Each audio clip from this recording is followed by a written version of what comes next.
Hey, it's Kevin DeWitt here and welcome back to the Recording in a Home Music Studio course. In this video, we're going to talk about recording real bass.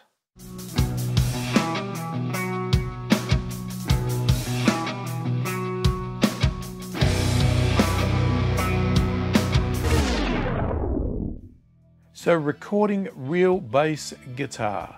There's generally two methods we can use in this approach. One is to plug it directly into our audio interface with no amplifier, nothing else, just direct in, DI, whatever you want to call it. The other one is obviously with some sort of amplifier, with a microphone on the speaker of a cabinet, etc. Now we can obviously take both of those as well and record both at the same time and blend them together to get the best of both worlds and to get a great sound in our mix. Now the first thing we're going to do with our bass guitar, and this is going to be potentially painful to anybody that's a bass guitar player or owns a bass, etc., due to the cost of them, but we want to put new strings on our bass guitar.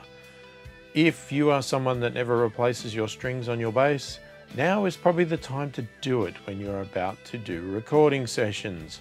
Now, there are some caveats around that.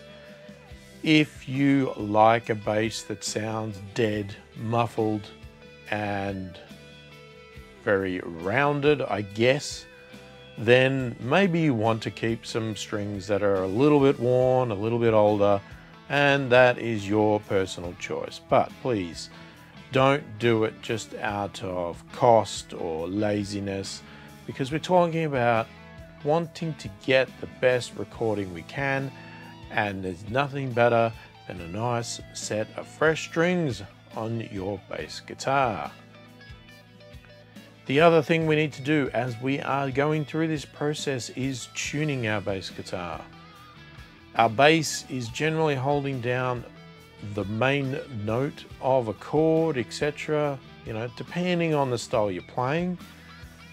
If it is not in tune perfectly with the guitars and the other instruments, then it is going to sound horrible.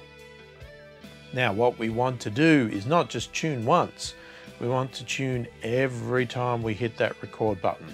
So every take, every part, if we just record the bass in our verse, when we hit stop, and we're about to go record again, check your tuning, because you guarantee you, I've done it, everybody's done it. You go through the whole recording process and then you get to the end and you go, oh damn it, this part's out of tune.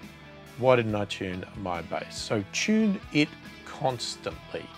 Right, so we're obviously going to be running through the process on my song. I'm going to be showing you how I do it, and I'm going to be doing both methods. Now, in my world here, I have a Kemper which I can emulate bass amps with, as well as guitar amps, and it gives me the luxury of having multiple paths out of it into my audio interface. So it can feed a cabinet that I can then mic up, but on the other hand, it can also feed a direct out into my audio interface, so I can do both. Now, if you don't have something like a multi-effects unit that can do that, or a Kemper or something like that, and you have a real amp, head, whatever, and you want to get the best of both worlds, then you are going to need to get a DI box or something like that that can split your bass guitar's input to multiple paths. So you want to have one that feeds into your audio interfaces direct in, the high impedance input, to record that on one track, right? We want to record them on separate tracks too. And then we're going to have our mic on our amp cabinet that we can then record that mic on another track as well. So I'll show you that setup shortly, where I have my direct input on one track and my mic on another. Now, if you are really confident with your sound and you know how it all handles together, maybe you want to blend them together on one track straight away. Me personally, I prefer to have them on separate tracks, because then it gives me lots of options. It allows me to not only adjust the blending of the two together, I might choose that one of them doesn't even sound good for the song, so I'll just get rid of it. I won't even use it. I have the other options of maybe duplicating the DI track and putting a bass amp emulator, like a virtual instrument, on that direct in to give me another amp sound if I don't like the amp I had or something like that. Now, if you don't have your own bass amp and you just get a bass guitar, you have that option as well if you just take the direct in. So what the great thing with direct in is not only with the bass guitar does it give us a very natural sound, but sometimes it cannot be the best sound for a recording just by itself, right? Sometimes it is. Depends on your bass and just how you play and how it sounds as it comes in. But the great thing with DIs is that we have the option to do things with it after the fact, because we don't have any amp or distortion or anything like that imparting on it. So this allows us to not only have our clean DI, but we can, as I said, duplicate it and then put amp emulators onto those to get a different flavor in our bass guitar. So with our direct in, it is as simple as I've stated, and again, we've covered this in the other videos, but we're just going to place our cable, plug it into our bass guitar, and we're going to plug it straight into the high impedance or direct in on our audio interface. We're going to set up our track, we're going to arm our track, make sure we can hear it, set the input to the bass guitar, we can hear our bass guitar, and we're going to record. It's as simple as that, and we'll run through that in a minute. Now with our amp, slightly different. The best approach for me with an amp is, so let's say we've got an amp and a cabinet. If you have multiple speakers in your cabinet, test them all out, okay? Even if they are technically all identical speakers. So you've got a cabinet that has all the same speakers in it, whether it's 4, 6, 8, 2, whatever. They will all sound different, right? Trust me, I've tried it myself. They will all have a different sound. So make sure that if you want to get the best results out of this, try putting the mic on each speaker, recording a part, having a listen, and see which one you like. Now, the other thing we need to factor in is once we've picked our speaker, now we need to try our mic placements. Where are we going to place them? Generally, we're going to put this mic up close. It's more than likely probably going to be a dynamic microphone because we are up close to the speaker and we're going to have loud sounds coming into it. You can use condensers and ribbons if you so choose, and there's options there. We talk about it in the book, but most of the time, you know, if you're in a home music studio, a simple dynamic microphone on the speaker is going to work. Now you need to try different placements to see what the sound is that you want, and again, record little parts to test it out until you're happy with it, right? If we put the microphone right in front of the actual cone in the middle of the speaker, that is going to be our brightest point, okay? It's going to be sometimes harsh, but maybe a little bit too harsh, depending on what style you're going for and what the sound of your speaker is, but that's going to be the brightest point. Now we might move it out to the edge of the cone, and there we're going to get a slightly darker sound, but still fairly bright. If we move it even further out, then we're going to get a really dark, muffled sound. We're going to lose a lot of our brightness. Now we also have techniques where we can angle it. So you might move it out to the edge of the cone or a bit further, but angle it towards the cone. So then we're sort of getting a projection of the brightness thrown at us, but we're a bit away from it. So we're not getting so much of the direct harshness and brittleness of that top end. Again, these are some recommended things to try. There are many other ways to record this, and you can experiment as much as you want with as many microphones as you want in many places. It is totally up to you to get the sound that you want. Unfortunately, there is no rules about what to do. But if you are unsure, if you follow one of these, you're pretty right to get a decent sound into your recordings. Now, whether you're using a direct in or an amp or both, obviously the same process applies to everything else. We're going to have our track set up, we're going to have our input set up, we are going to set our gain control and our audio interface. You need to make a decision of whether you're going to use things like a high pass filter or not. On a bass guitar, maybe you won't, depending on the level and the setting you have on that high pass filter. Okay, so when we're going to record our real bass, the first one we're going to do is plug in a direct-in cable.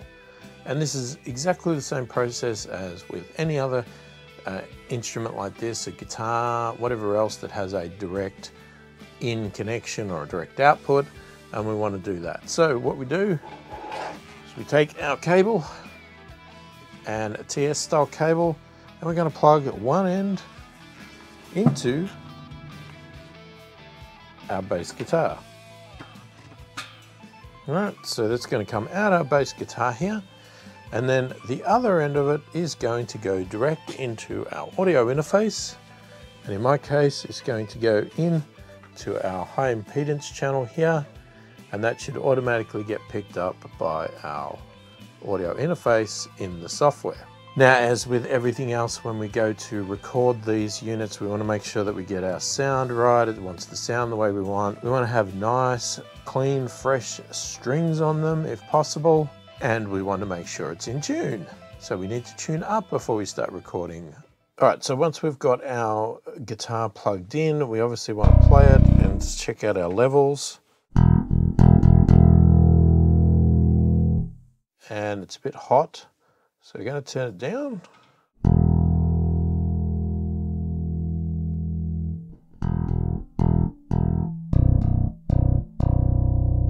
I might take it down a little bit more.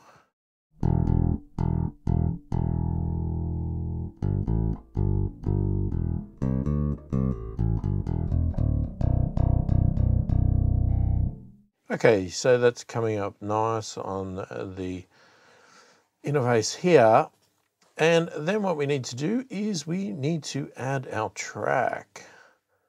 So we're going to obviously select the appropriate input, which in my case is DI. It is mono. I'm going to send that out to the bass bus this time, and we'll just call this bass DI. Okay, so that comes up. We can give it a color, which in my case is a sort of baby blue. And if we wanted to hear it in our software,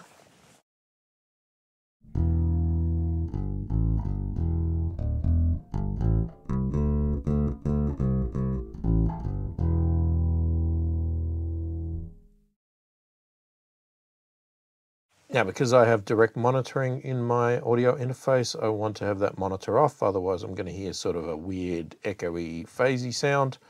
But we want to have it record enabled. And then it's simply a process of clicking on record and starting to record our part. So let's just do an example of that. The only thing is, this is not the way I'm going to be actually recording. But we'll start it this way, and we will just for an example, okay? So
Alright, so that'll give you an idea of just recording a direct in there.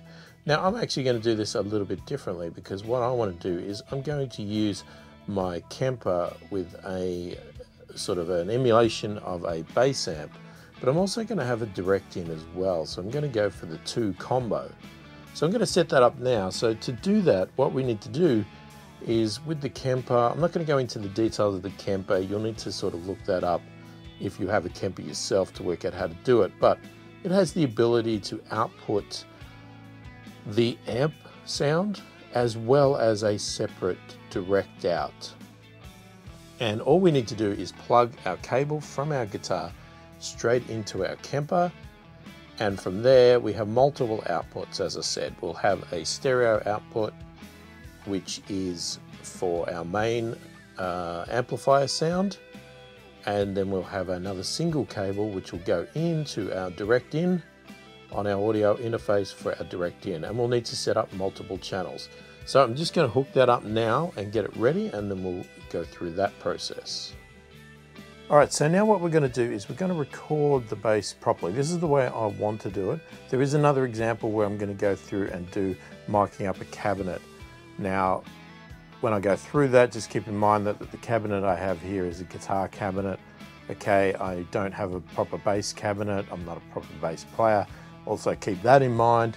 I'm not a proper bass player. I have a bass guitar. I am a hack. I am a guitarist, and I have this to be able to allow me to record, but I'm not a bass player. Generally, I like to use a pick on a bass, but I thought I'd try finger this time because everybody tells me you should play bass with fingers, but I see a lot of bass players play with picks as well, depending on the style you go for. But anyway, it seemed to suit fingers for this style, so that's what I'm going to do. Now, what I'm doing here is, because my Kemper is basically an amp in a box and it emulates multiple amps, I have set up my Kemper with a amp profile. It is a clean Ampeg B15 profile, so I think it's a pretty renowned bass amp. You know, again, I'm not a bass expert, but I see that name a lot, so I think it is pretty good and it sounds good to me. So we have that, but what I'm also going to record at the same time is a direct input, and the Kemper has that ability that it can pass multiple outputs. It can output the amp sound as well as a direct out, and this gives me a few options. It gives me the ability to have an option there that if I don't end up liking the amp sound, I can replace it.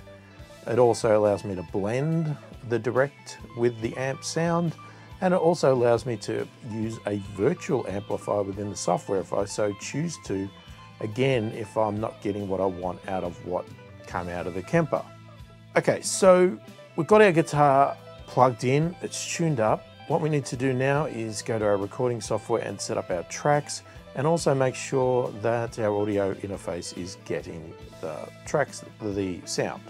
So let's go and check that bit out now. Okay, so in my audio interface here, I have these 2 inputs here. I have what I call direct in and what I call Kemper, okay? These are both actually plugged into the Kemper, but just different ports on the back. So if we mute the Kemper first, this is our direct out, right? Or direct in for the guitar.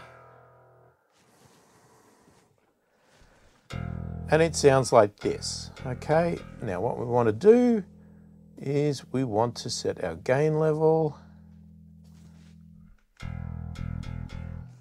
and let's just turn that pad off. We might have had that on for a reason. Let's have a look. Okay, I'm going to turn that pad back on because it is a little bit hot.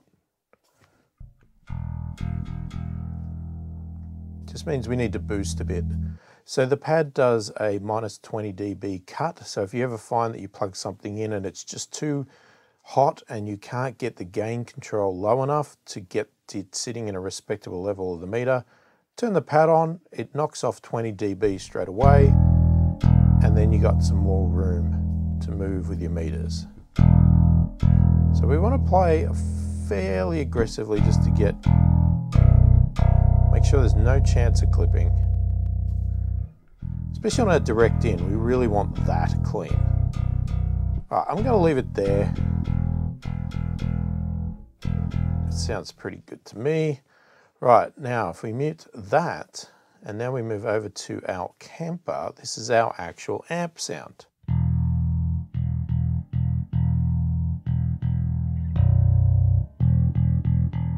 And we want to again gain stage.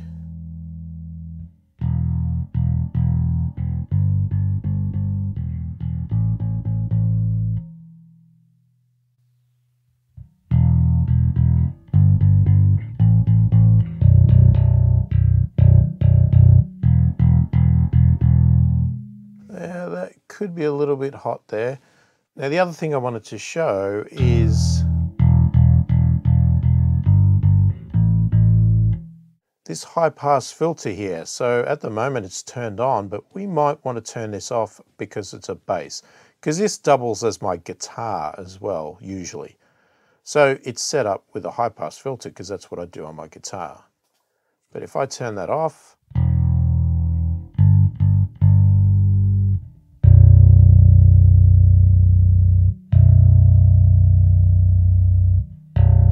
so in this case here, I'm going to have that turned off.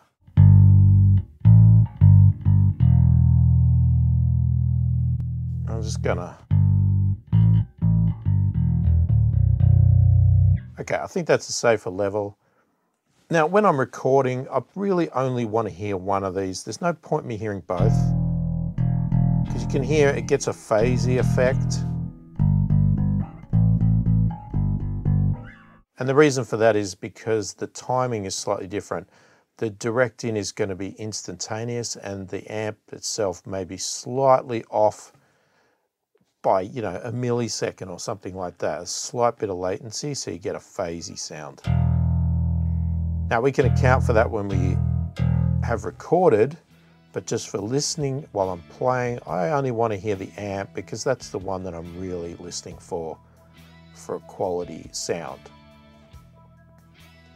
So once we have that set up, what we need to do is go across to our audio interface, and we're going to set up 2 tracks. Now our Kemper amp sound outputs stereo. So we're going to set our input to the Kemper, and in this case it's going to be stereo, and I'm going to set it to the bass bus, and I'll give it a name of bass amp.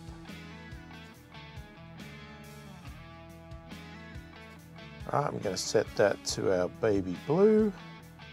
And we're going to add another track, and this one is going to be set to my DI, and it's going to be mono, going to the bass bus, and we'll call this bass DI. All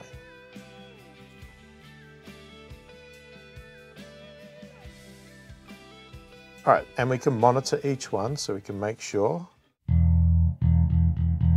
So we can see our meters moving there. I can open this up. We've got a good level on our gain structure there. All right, so we can get rid of that. And our DI, which I didn't set a color, let's set that to baby blue as well. If we monitor that,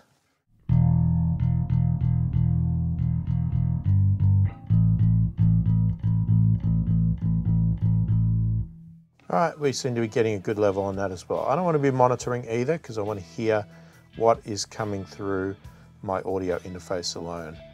Now we want to have record enable on both so that as this plays, as this records, it records both tracks at the same time. It's going to record our amp sound on this track, and it's going to record our direct in sound on this track. All right, so now that we've got all of that set up, we're ready to go. Basically, I put my headphones on, I'm going to be hearing the music through this, so I'm going to be listening to the drums and the guitar, and I'm going to play along. Now, just something I forgot to mention earlier is that because of the style of song that I've gone with and the main element and the instrument, etc., I didn't do it in the exact order that is in the book or in the video course itself. So I actually skipped the bass first and recorded the main let's say rhythm part of the electric guitar first. So if you want to see it in the order I recorded it, actually go across to the electric guitar part and check that one out first.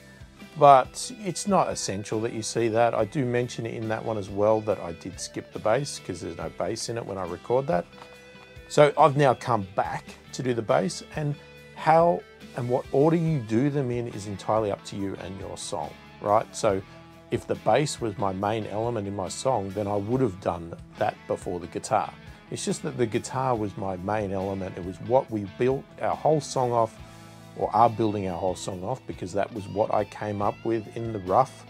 That's what this entire song is built from. So it was essential for me after the drums were put down that I actually recorded that. So I had a good clean take of that, sounded good, and it had the entire song sort of laid out correctly. Now I'm going back and doing the bass guitar. But whatever order you feel is best for your song, that's the right way to do it. So we're going to put our headphones on and we're going to start recording.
Okay, so we got that bit down. Obviously there's a couple of mistakes in there. It's a very simple part. As I said, I'm not a bass player, so I'm just trying to get a bass element in that sort of goes with the music and just adds some fullness and thickness to the song. Now we need to work out our bridge part here and do a bit of a recording of that, and then continue on with the rest of the song, which we will do in a moment. And then we're pretty much done with that bass guitar. And as I said, we'll then move on to having a look at doing it with some microphones and a cabinet. Okay, so I've got a fairly good idea of what I'm going to do in this bridge part. So we'll do that now, and I might try a couple of things, but we'll see how we go. And hopefully we'll get that locked down. So let's start recording it now.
All right, that's not bad, but I think I'm going to try it one more time and get it a bit better.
Okay, it's not the perfect take, but I think there's enough there for me to be able to edit it. And if not, then I'll just come back and re-record some of the bass parts. You know, there's no reason why you can't just go over and over again and just get it perfect as much as you like. Obviously, doing it in front of the camera here is a little bit uncomfortable, and sometimes I get better results doing it without the camera.